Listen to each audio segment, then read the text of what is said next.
Step 1. No beer. Every time you drink a beer, it's like eating 7 slices of bread. 好啦，他这个是说你怎么样能够减肥？怎么样减肥呢？这是一个大概6分钟左右的视频，就是每一次当你喝啤酒的时候，相当于吃了7片面包，面包也很胖哦。That's a lot of unnecessary carbs. Step 2. Portion control. When eating out at a restaurant, cut your meal in half and ask for a takeout container to save the rest for later. Step 3.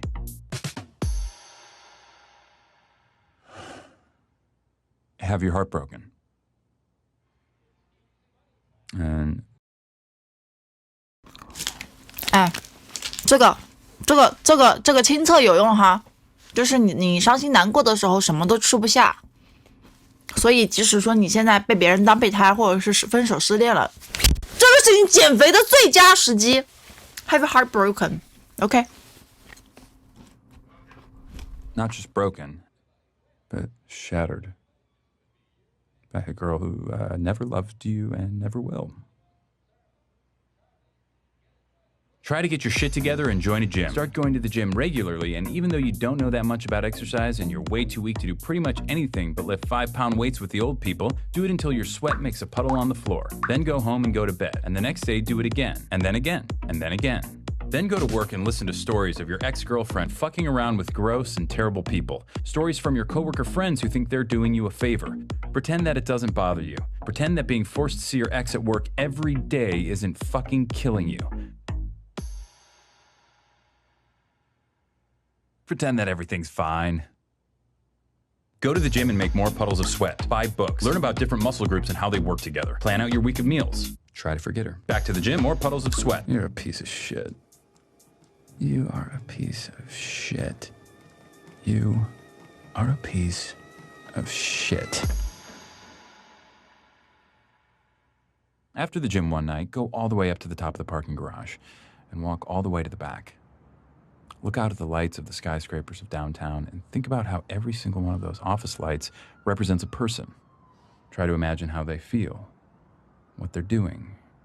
Then realize that most of those lights are probably shining into offices with no one in them. Realize you're alone, that you're staring at no one. Become cripplingly depressed and try to locate your car. Go to sleep, go back to work, go to the gym, sweat, freak the fuck out on your ex, the next day apologize. One day she wears the necklace you bought her and tells you that she got it from someone really special. That night you discover that Slayer's Angel of Death might be the perfect song to do squats to. Start to make friends at the gym. You used to look down on bro nods and fist bumps, but since that's how gym rats communicate, that's become the language you speak most often. Max and you spot each other on Wednesdays, Vinny and you spot each other on Fridays. It's important not to forget that you're a piece of shit. Work, gym, food, sleep, over and over. More fist bumps, more sweat puddles. Your body changes slowly, then all at once. You hit your goal weight, pick a new one, then hit it again. You go out and buy new clothes. You receive wave after wave of compliments. Your ex tells you that she's seeing someone else. Fucking bullshit. That night you go to the gym. You run farther and lift more than you thought your body was capable of. You go home and eat a single chicken breast and steamed vegetables. You go to sleep. You dream of a bottomless black puddle. No. There's a girl you see a lot at the gym who always does these weird leg exercises you've never seen before. You make it a point not to look at her because you're overly worried about looking creepy. Like that guy in the blue shirt who never wears underwear and always hangs around the lat pull-down machine. But you notice this girl is always at the gym when you are and seems to always choose the bench next to you. You turn up the Slayer and concentrate on making your puddles bigger. At work, your ex parades her new boyfriend around, flatly ignoring you the entire time. He's taller than you, in better shape than you, and significantly better looking than you.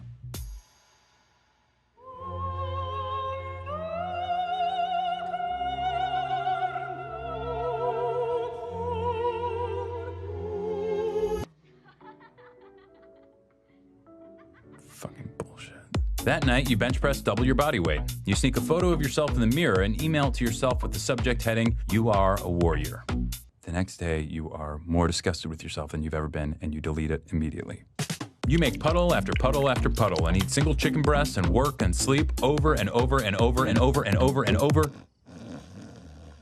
And then something different happens. A night comes when you're not the last person in the gym. It's you and the girl who does the weird leg exercises. You end up walking out at the same time.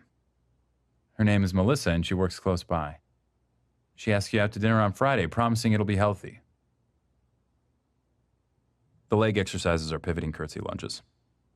You start seeing Melissa a lot, both inside the gym and out. You add a couple cheat days to your week. You start getting a lot less sleep. Your ex calls you late at night, but you don't answer. One night, you're walking Melissa to her car, and she says she wants to show you something special. You both stand there in the dark, looking out over the lights of downtown. Isn't it pretty, she says, with all those lights? You tell her that you think it is, but it also makes you feel sad. All those lights mean nothing. They're just shining into cold, lonely offices with nobody in them. But Melissa tells you that each light is an empty office, but they're only empty because the people have all gone home for the day. Each one's a person who's at home, happy with the one they love.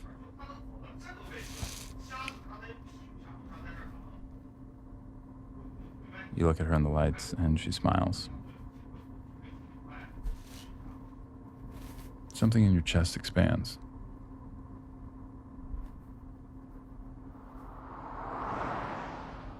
Late one Sunday afternoon, you're writing out your rent check and realize it's been exactly a year since you started working out.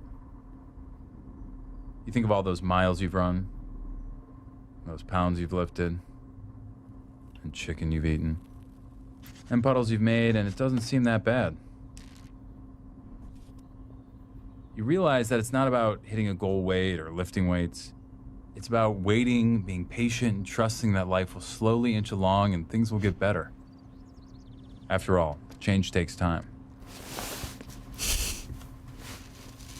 Time is all it takes. Step 4, no fruit juice. Too much sugar.